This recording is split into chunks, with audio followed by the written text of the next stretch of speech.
நிகழ்மகிழ் சொந்தங்களுக்கு வணக்கம். நம்ம இன்றைக்கி பார்க்க போகிறது முடக்கற்றான் தோசைங்க.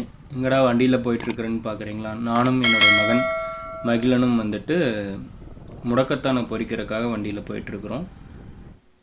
இதுதாங்க முடக்கற்றான். மகிழன் பாருங்கள், வண்டியில் உட்காந்துருக்கிறாரு. ஒரு நல்ல உணவுப் பொருட்களையும் ஆரோக்கியம் சார்ந்த பதிவுகளையும் என்னுடைய மகனுக்கு கற்றுக் கொடுக்கறதுல ரொம்ப பெருமைப்படுறேங்க.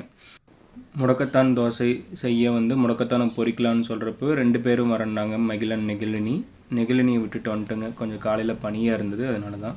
இதுதான் முடக்கற்றான் கீரை.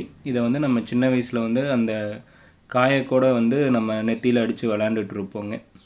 இது கைகால் வலி, மூட்டு வலி, அனைத்து வகையான வாத பிரச்சனைகளுக்கெல்லாம் ரொம்ப நல்லதுங்க. இதற்கு பேர் முடக்க அறுத்தான். நாம் காலப்போக்கில் முடக்கத்தான்னு மாற்றிட்டோங்க. இது சூப்பாகவும் செஞ்சு சாப்பிட்லாம். ஏமா கோவமா? நெகிழினி கோவமாக இருக்குது அப்படிங்க.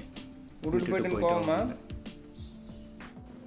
இப்போ நம்ம தோசை செய்யறதுக்கு தேவையான கீரையை பறிச்சுக்கலாம். இப்போ நம்ம வேலியிலேருந்து பறிச்சங்காட்டி நிறையா தேவையில்லாத செடிகளும் இருக்கும். அதை நம்ம இது பண்ணிவிட்டு முடக்கத்தானை மட்டும் பொரித்து நம்ம தோசை செய்யலாங்க.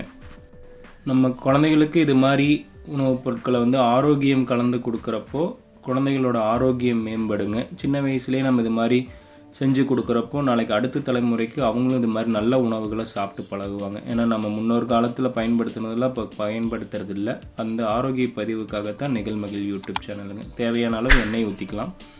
மிளகு போட்டுக்குங்க. உங்களுக்கு எந்த அளவுக்கு நீங்கள் காரம் எடுத்துப்பீங்களோ அதுக்கு தகுந்த மாதிரி மிளகு போட்டுக்குங்க. மிளகு போட்டு கொஞ்சமாக சீரகம் போட்டு பொரிய விடுங்க. மிளகு சீரகம் பொரிஞ்சதுக்கப்புறம் நம்ம சின்ன வெங்காயம் ஒரு 10-15 சின்ன வெங்காயம் போட்டுக்கலாங்க. உங்களுக்கு கொஞ்சமாக பூண்டு, ஒரு 3 பல் பூண்டு, காரத்துக்கு தகுந்த மாதிரி ஒரு 2 வரமிளகா, இல்லை குழந்தைகள்லாம் சாப்பிட்றோம் அப்படின்னா ஒரு வரமிளகா கூட நீங்கள் போட்டுக்கலாம். இப்போ நம்ம அலாசி வச்ச முடக்கத்தான் கீரையை ஆட் பண்ணிடலாங்க. கீரை இதில் நல்லா வணங்கட்டுங்க. ஏன்னா இல்லைன்னா கொஞ்சம் வலுவழுப்பு கொடுக்கும் இந்த கீரை. அதனால் வணங்குச்சுன்னா ரொம்ப நல்லாயிருக்கும். பாருங்கள், இந்த அளவுக்கு வணங்கி அதை நம்ம எடுத்து வச்சுருக்குறோம். ஆறுனதுக்கப்புறம் நம்ம அரைக்கலாங்க. கொஞ்சமாக நம்ம தண்ணி ஊற்றி அரைக்கலாம். ஏன்னா ஜாருக்கும் கம்மியாக தான் இருக்குது, அதனால் கொஞ்சமாக தண்ணி ஊற்றி அரைச்சிக்கலாங்க. இப்போ நம்ம எந்த அளவுக்கு மாவு வேணுமோ அதை குண்டால எடுத்து இப்போ நம்ம அரைச்சி வச்ச அந்த முடக்கத்தான் கீரை அந்த இதை உள்ளுக்குள்ளே கலந்துக்கலாங்க. முடக்கத்தான் தோசை மாவு ரெடி ஆயிடுச்சுங்க. நீங்கள் மாவில் எந்த அளவுக்கு உப்பு போட்டிருக்கிறீங்களோ அதுக்கு தகுந்த மாதிரி இதில் கொஞ்சமாக உப்பு போட்டுக்குங்க. நீங்கள் மாவில் அதிகமாக போட்டுக்கிங்க, கொஞ்சமாக போட்டுக்குங்க. கல் சூடாயிருச்சு. இப்போ நம்ம தோசை ஊற்றலாங்க. பெண்களுக்கு மாதவிடாய் கோளாறுகளுக்கெல்லாம் முடக்கத்தான் ரொம்ப நல்ல பலன் கொடுக்குங்க. இன்றைய காலகட்டத்தில் நம்ம வயதின் மூப்பும் காரணமாக நிறைய பேர்த்துக்கு கைகால் வலி, மூட்டு வலி வரும். அதற்கு இந்த முடக்கத்தான் எண்ணெய் கூட இது பண்ணுவாங்க. நாம் முடக்கற்றான் இது மாதிரி ஒரு 15 மூலிகை போட்ட மூட்டு வலி தைலமும் பண்ணுறோங்க. பாருங்கள், நல்லா அருமையான தோசை ரெடி ஆயிடுச்சு.